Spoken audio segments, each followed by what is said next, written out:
We're talking in our Sabbath School lesson this week about the law as our teacher.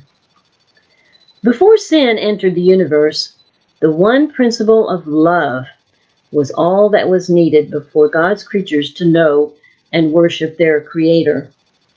After Adam and Eve disobeyed, especially after Cain killed his brother Abel, they also needed to be reminded to love each other.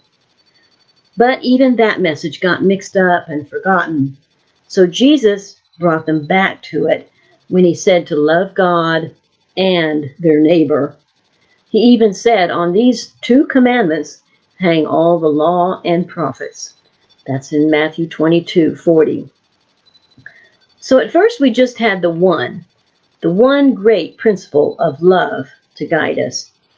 Then we had the two commandments that Jesus emphasized. As time went on, however, and as we grew further and further away from God, there were 10 aspects of his law identified at the time of Moses.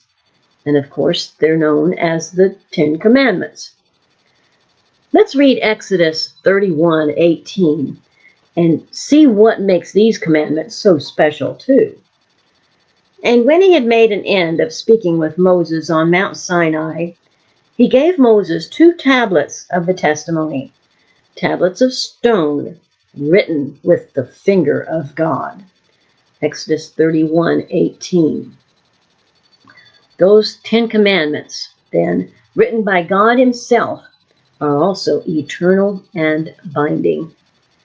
When any question arises about how to keep the 10 commandments, we are to appeal to the love of God that has been shown us in principle throughout the Bible. Different cultures and times have used different ways to ensure the keeping of the law, but the great law pyramid still stands. On the bottom of this law pyramid would be the 10 Commandments, the foundation of all God's teachings. Then would come the 2 great commandments that Jesus talked about, sort of the icing on the cake. And at the top of the pyramid, like a cherry on top, would be the one all-important principle of love.